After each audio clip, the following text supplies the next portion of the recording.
For 40 years I thought my daughter was my own. I loved her, I raised her, and I never understood the strange, invisible wall between us. Then I found the letter my ex-husband wrote after he left, and the truth shattered my world. He confessed that he had paid a nurse to swap our baby in the nursery, all as an act of petty revenge. He thought his secret was safe, buried under 4 decades of dust. He didn't count on me finding it. And he certainly didn't count on the brilliant, ruthless stranger he had raised as his own daughter being the one to deliver my revenge. Before I begin, I just want to say thank you for taking the time to hear my story. If you're comfortable, let me know where you're listening from and what time it is where you are. My name is Vivian Maxwell, and for most of my life I thought I was a mother to 1 daughter. This is the story of how I found out I was a mother to 2, and how we finally got justice for a crime no one knew had been committed. The dust in the attic was thick and heavy, a blanket of forgotten years. Each mote that danced in the single slanted sunbeam was a particle of my life, a life I was now carefully packing into boxes. At 68, I was a widow, a retired English teacher, and a woman about to move out of the Charleston house where I had lived for over 4 decades. The house was too big, too full of echoes, too full of the ghost of a question I had never been brave enough to ask out loud. Why had I always felt like a stranger to my own child? My daughter, Dr. Alana Hayes, was my pride and my sorrow. At 40, she was a brilliant corporate lawyer, a woman with a mind as sharp and cold as a shard of ice. She was successful, respected, and fiercely independent. I loved her with the fierce, protective love of a mother, but our relationship was a formal, stilted affair. It lacked the easy warmth, the shared, unspoken understanding I saw between other mothers and their daughters. There was a wall between us, a pane of invisible, soundproof glass. I could see her, I could admire her, but I could never truly reach her. I had spent a lifetime blaming myself, my parenting, some failing in my own emotional makeup. My ex-husband, Theodore Maxwell, would have admired Alana's ruthless ambition. He was a man who worshipped at the altar of success. Theo was a ghost of a different kind. He had been a man of immense charm and bottomless narcissism, a man who left my life 38 years ago when Alana was just a toddler. He'd vanished after one of his get-rich-quick real estate schemes had imploded, leaving me with a mountain of debt and a broken heart.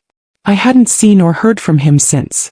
It was in a dusty corner of the attic behind a stack of old yearbooks that I found the box.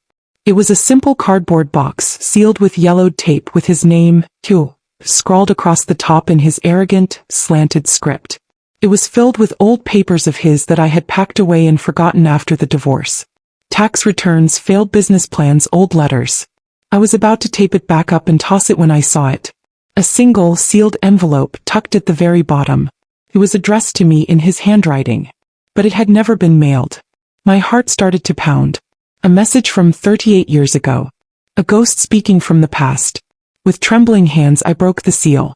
The paper inside was yellow and brittle. The letter was dated just a few weeks after he had left. The words were not an apology. They were not an explanation. They were a confession, a final hateful act of vengeance from a man whose pride I had wounded. Vivian, it began, the ink slightly faded but the words still sharp with venom. By the time you read this, if you ever do, I will be long gone, on my way to a new life, a successful life, the kind of life you were always too scared to embrace. I am writing this so that you understand the true nature of the price you paid for your lack of faith in me. You will never see me again, but you will live with the consequences of your betrayal every single day. I asked you for one simple thing. To co-sign the loan for the Lowcountry Development Project. It was a guaranteed success, a path to the wealth we deserved. But you refused. You, with your schoolteacher's caution, with your talk of risk and responsibility. You refused to invest in my future. You chose your own small, safe world over my grand vision. The words brought the memory back with a sickening rush. The arguments, his pleading turning to rage, my steadfast refusal to sign away my own small inheritance on a scheme that I knew instinctively was doomed to fail. That refusal had been the final nail in the coffin of our marriage. The letter continued, and the words that followed stopped the air in my lungs. So, I decided to make you pay. Not with money, but with something far more precious. I decided that if you would not invest in my future, then I would take yours away. I would make sure that the one thing you cherished most, your precious ideal of family, would be a lie. The night Alana was born, the nursery at St. Francis was chaos. Understaffed, overworked. a tired old nurse on her third double shift. It didn't take much. A few $100s, a sob story about a family crisis. She was desperate. It was easy. A simple swap of the ID bracelets on their tiny ankles. The baby you brought home, the child you are raising as your own, is not your daughter. Your real daughter, a little girl with your eyes and your soft heart, went home with another family. A family of no consequence. You will spend your life raising a stranger. You will look into her eyes and see nothing of yourself. You will wonder why you cannot connect, why the bond you read about in your precious books feels so hollow. And you will never know why. This is the price of your betrayal, Vivian. Every day you look at that child, I want you to feel the emptiness. You took my future, so I took yours. Theo. I read the letter once. Twice. A third time. The words wouldn't resolve into meaning. They were just black venomous shapes on a page. A swap. A nurse. Not my daughter. The attic started to spin, the single beam of sunlight fracturing into 1,000 pieces. I sank to the dusty floorboards, the letter clutched in my hand, and a sound tore from my throat. A sound of grief so profound, so primal, it was the sound of a life breaking in two. The invisible wall between me and Alana. The emotional distance. The feeling of being a stranger to my own child. It wasn't me. It wasn't my failing. It was a crime. A deliberate, hateful act of vengeance committed by the man I had once loved. He hadn't just left me. He had stolen my child, my history, my very identity as a mother. And he had left a stranger in her place. The confession, buried for 40 years in the dust, had finally been unearthed. And its poison was just beginning to seep into my world. The world tilted on its axis that day in the attic. The life I had known, the truths I had held on to, all of it fractured and fell away, leaving me in a state of shock so profound it felt like a physical illness. For 2 days I barely moved from my bed. I couldn't eat. I could only stare at the ceiling, Theo's words echoing in the vast empty space of my mind. You will spend your life raising a stranger. On the third day I called Esther Williams. Esther had been my best friend since we were girls, our lives intertwined for over 60 years. She was a retired social worker, a woman with a kind heart and a spine of steel. She knew my history. She had been there when I met Theo, she had warned me about his slick charm, and she had been the one to help me pick up the pieces after he left. If there was anyone in the world I could trust with this monstrous secret, it was her. She was at my house in 20 minutes, her face etched with worry. I didn't speak.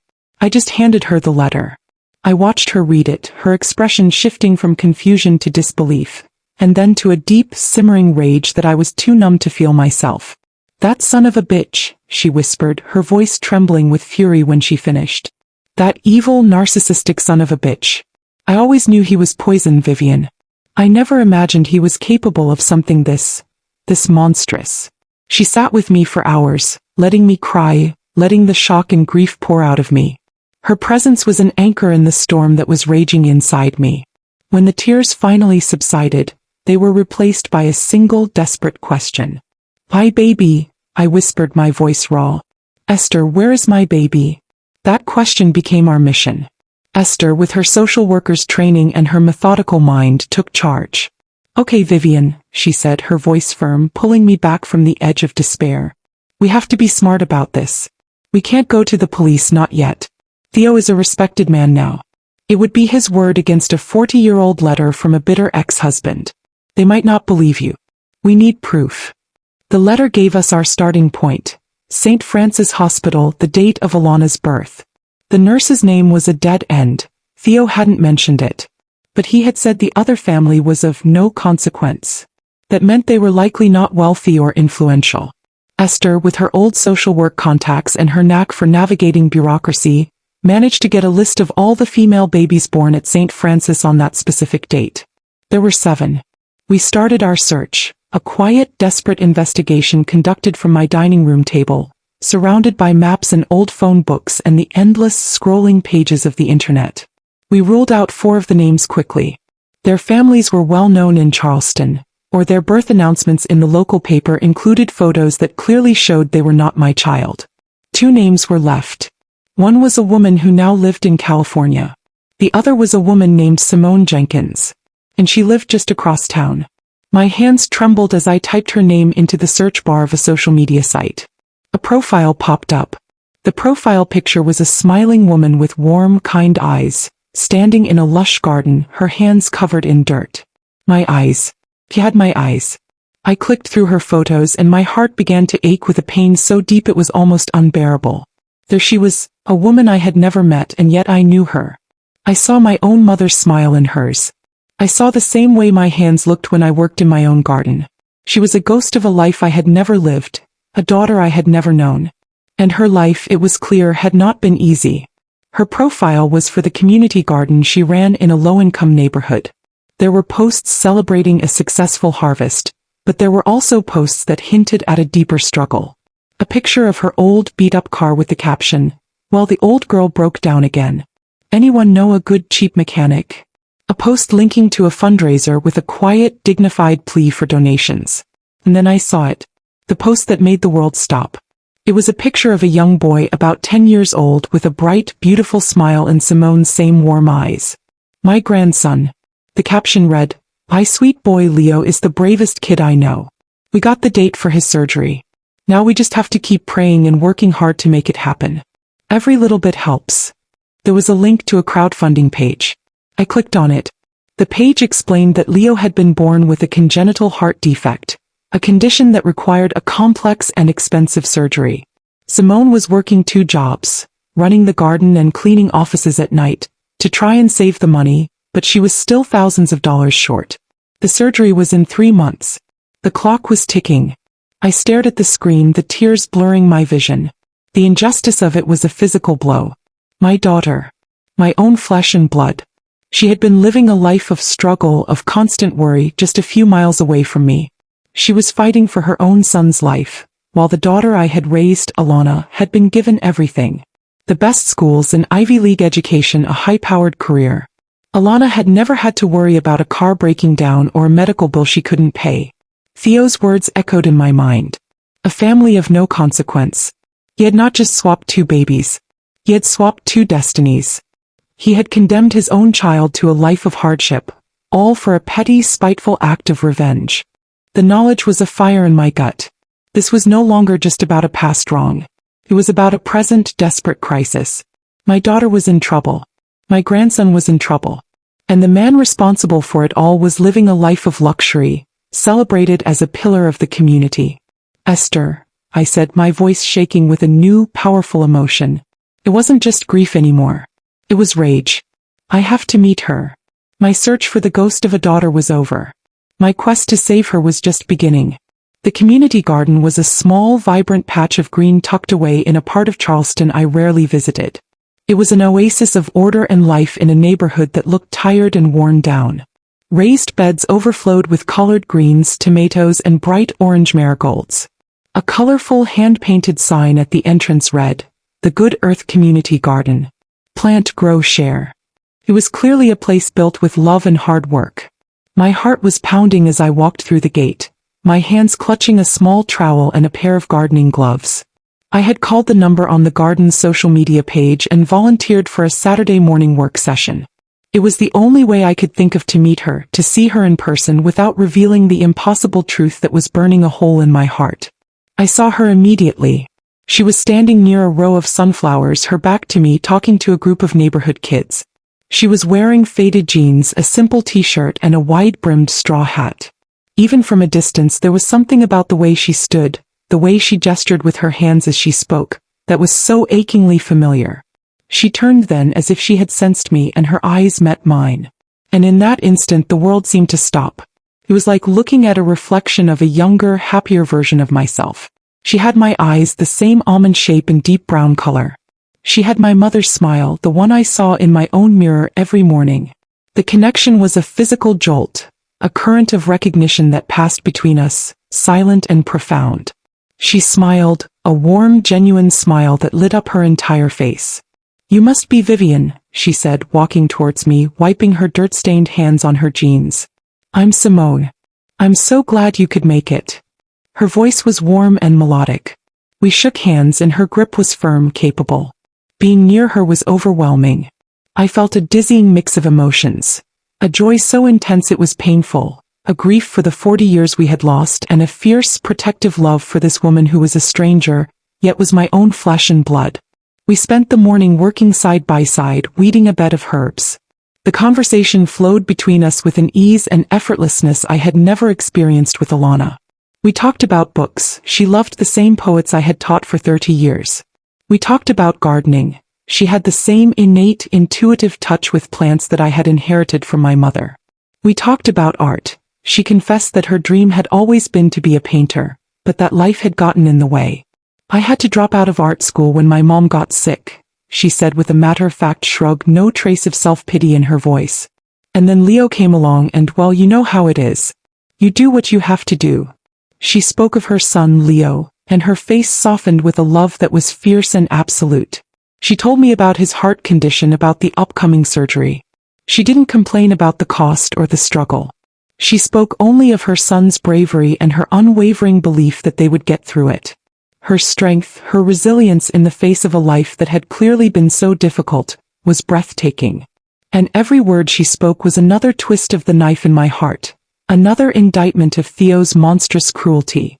This was the life my daughter had been forced to live. A life of derailed dreams and constant struggle. At midday she declared a break and poured us both a glass of iced tea from a large thermos. We sat on a rustic wooden bench under the shade of a large oak tree. It's funny, she said, looking at me with a curious, open expression. I feel like I've known you my whole life.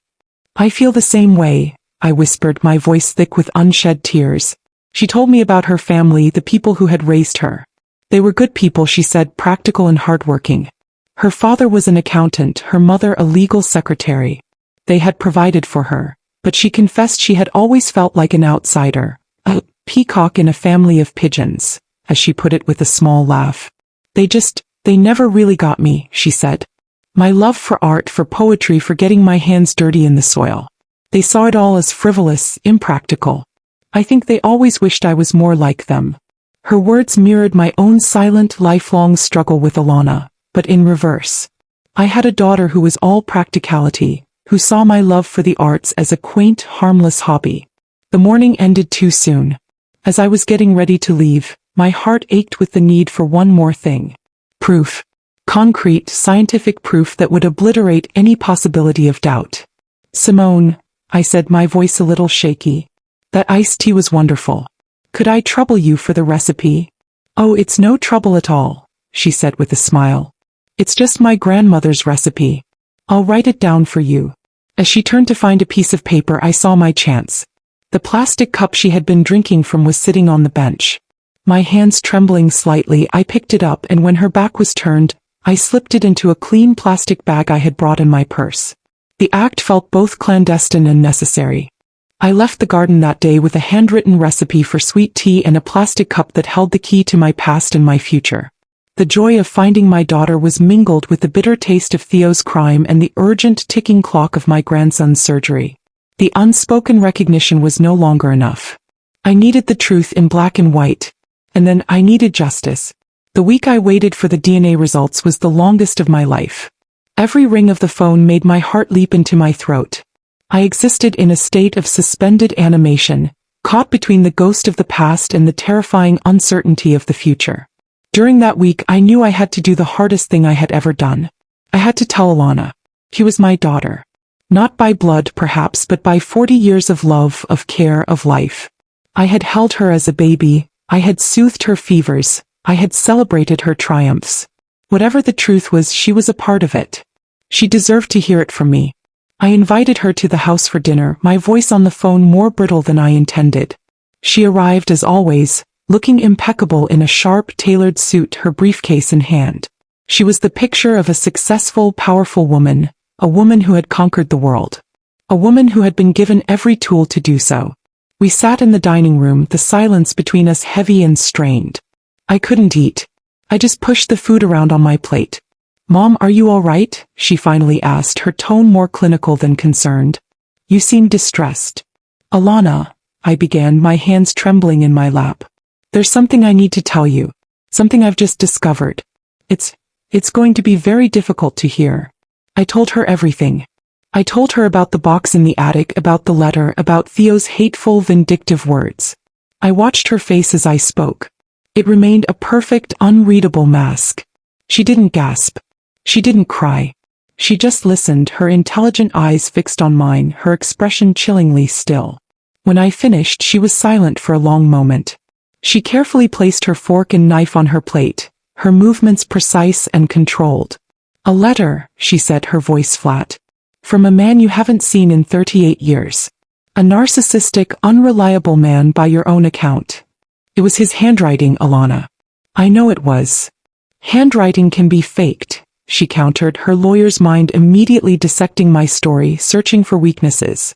"This is a very serious and frankly outlandish allegation. We need more than a dusty 40-year-old letter from a bitter man. We need irrefutable proof." Her reaction, so devoid of emotion, so analytical, was both what I expected and what I dreaded. She wasn't reacting as a daughter whose entire identity had just been thrown into question. She was reacting as a lawyer evaluating a case. "I'm getting it," I said quietly. "I've sent a DNA sample to a lab. I should have the results soon." She just nodded, her expression still unreadable. We finished the dinner in a silence that was heavier and more profound than any silence we had ever shared before. The results arrived 5 days later, in a thick, official-looking envelope delivered by courier. My hands shook so violently I could barely open it. I spread the papers out on the kitchen table. It was a sea of scientific jargon, of markers and alleles. But at the bottom of the last page the conclusion was stark and simple. The probability of maternity is 99.999%. The words blurred through my tears. It was real. All of it. Simone was my daughter. Alana was not. I sat there for a long time, the paper clutched in my hand, a testament to a crime that had shaped 3 lives. That evening Alana came over without my asking. She must have known the results were due. She walked into the kitchen and saw the open envelope on the table. She didn't need to ask. She picked up the report and read it, her face still a carefully controlled mask. She read it once, then twice. She placed it back on the table, her movements still unervingly precise. She stood there for a long moment, her back to me, staring out the window into the dark garden. I thought she was going to say something about legal options, about suing the hospital, about the next logical step. But when she finally spoke, her voice was a choked, broken whisper I had never heard before. "I always thought there was something wrong with me." The words hung in the air, so full of a hidden, lifelong pain that it took my breath away. She turned to face me, and for the first time the mask was gone. Her face was a landscape of grief, of a confusion so deep it was terrifying. Her eyes were filled with tears. "I tried so hard, Mom," she whispered, her voice cracking. "I tried to be the daughter you wanted, the one who liked poetry and art. But I couldn't. I would see you with your friends' daughters and you had this easy connection. This language I could never learn. I thought I was broken.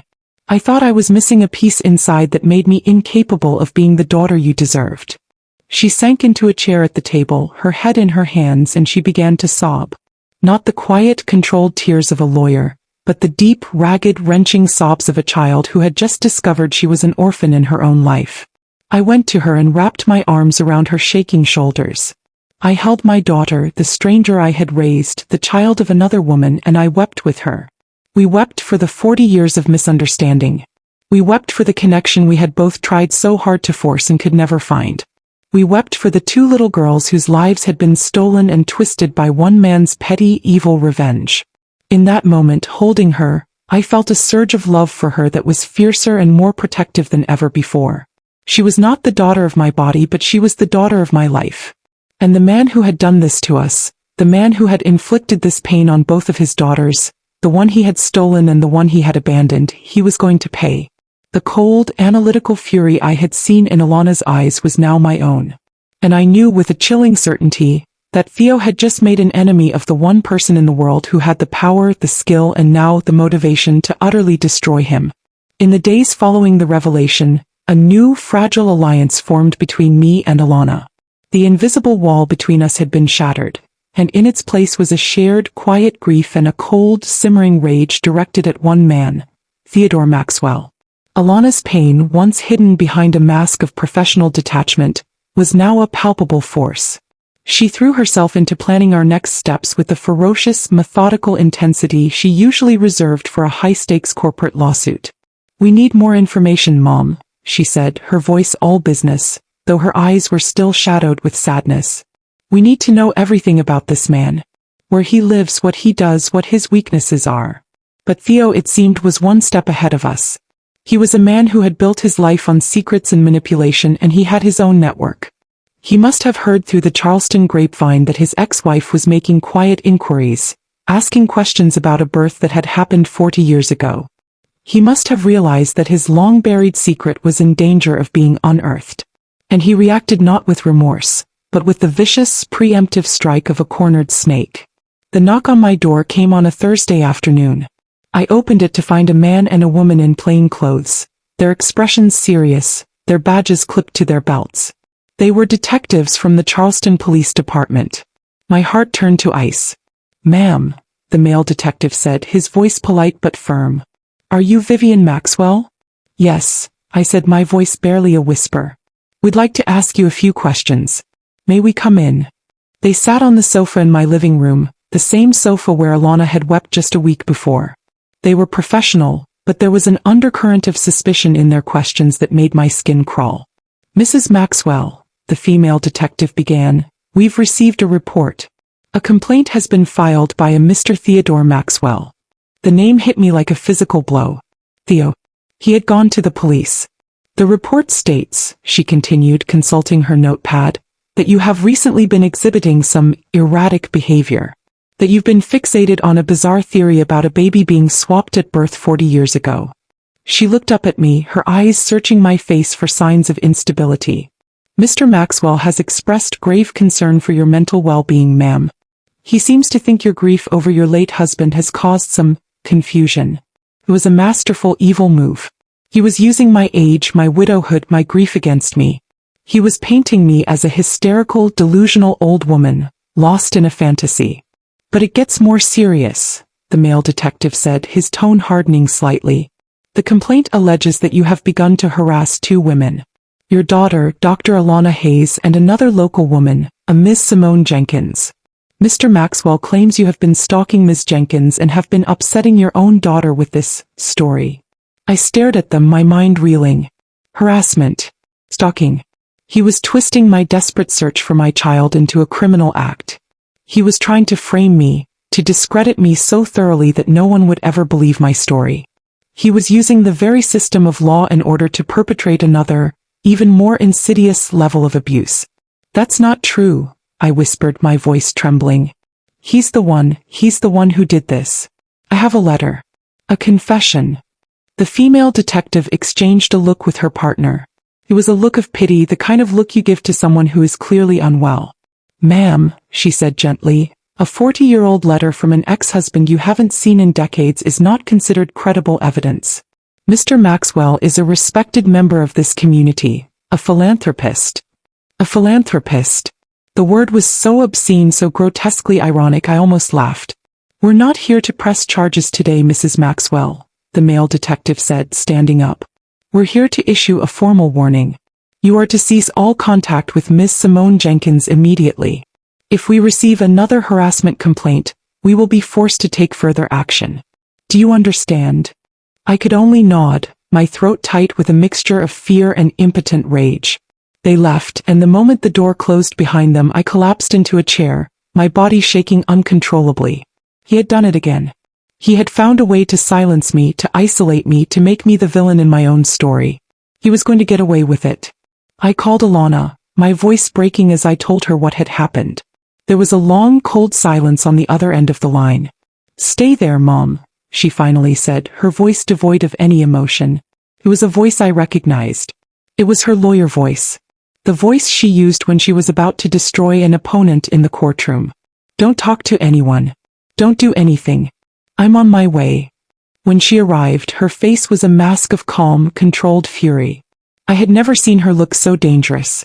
She listened to my story without interruption, her eyes narrowed, her mind clearly working, processing, strategizing. When I was done, she didn't offer words of comfort. She offered a declaration of war. "He made a mistake," she said, her voice as cold as steel. "A fatal one." "What do you mean?" I asked. "He involved me," she said. "He put my name in a police report. He tried to use me as a pawn in his little game to discredit you. He just made this personal. He thinks he's protected by his money and his reputation. He thinks he's untouchable. She stood up and began to pace my living room, her movements sharp and predatory. A lawsuit is too slow, she said, thinking out loud. He'd drag it out for years, bury us in legal fees, and paint you as a crazy old woman to the press. Simone's son doesn't have that kind of time. She stopped pacing and looked at me, her eyes gleaming with a brilliant, terrifying light. So we're not going to fight him in a courtroom. We're going to fight him in the shadows. We're not going to attack his past. We're going to destroy his present. The father's cruel gambit, his attempt to frame me, had backfired in the most spectacular way possible. He had meant to silence a grieving mother. Instead, he had awakened a sleeping dragon. He had unleashed the full, formidable, and now deeply personal fury of the brilliant, ruthless daughter he had created. And she was about to burn his entire world to the ground. Alana's revenge was not a fiery, emotional outburst. It was a cold, silent, and meticulous demolition. She was a master of corporate warfare, and she now turned her considerable arsenal of skills upon a single target: her father. He loves two things, Mom, she explained to me one evening as we sat in her sleek, minimalist office, surrounded by law books and financial reports. Money and his reputation. They're intertwined. One supports the other. If we take down his finances, his reputation will crumble with it. She made it clear that I was to have no part in the execution of the plan. He's already tried to frame you once, she said, her voice firm. We need you to be completely insulated, completely clean. This one is on me. For the next 2 months, Alana became a ghost. She worked her normal high-pressure job during the day, but her nights were dedicated to the covert dismantling of Theodore Maxwell. She hired a team of private investigators, the best in the business, paying them out of her own substantial savings. She didn't tell them the whole story, only that she was conducting a deep-dive corporate due diligence on a developer for an anonymous client. The information began to flow back to her, a steady stream of financial data, public records, and whispered rumors from disgruntled former employees. Alana took this raw data and, with her lawyer's mind, began to weave it into a tapestry of corruption. She discovered that Theo's philanthropic image was a carefully constructed sham. His charitable foundation was a front, a sophisticated scheme to launder money and evade taxes. He would donate inflated, overappraised properties to the foundation, claim a massive tax write-off, and then have the foundation sell the property back to one of his shell corporations for a fraction of the price. She uncovered a pattern of illegal kickbacks and bribes related to his city development projects. He was paying off city inspectors to look the other way on code violations, and he was using insider information from a contact in the planning department to buy up land just before it was rezoned for commercial use. It was a career of corruption hidden behind a veneer of civic pride and generosity. He wasn't just a cruel man, he was a common criminal, dressed in a $1,000 suit. While Alana was building her case, I was building a bridge. I couldn't obey the police warning to stay away from Simone. My grandson's surgery was looming, and their financial situation was growing more desperate. I couldn't reveal the truth to her yet, not until the time was right, not until Theo was neutralized. But I could help. I started, anonymously, donating to her son's crowdfunding page, small amounts at first, then larger ones, using a prepaid debit card so the donations couldn't be traced back to me. I would leave bags of groceries from the farmer's market on her doorstep, with a simple note that said, "From a friend at the garden." I sent her a gift certificate to a children's clothing store. They were small gestures, but they were all I could do, a secret, desperate lifeline to the family I couldn't yet claim. Finally the day came. Alana called me. "It's done," she said, her voice calm, but with an undercurrent of triumphant satisfaction. "The dossier is complete." She had compiled everything into a thick, meticulously organized binder. It was a roadmap of Theo's financial crimes, complete with bank records, property deeds, and sworn affidavits from former employees the investigators had tracked down. It was an airtight case. She didn't file a lawsuit. She didn't go to the police. She made 2 copies.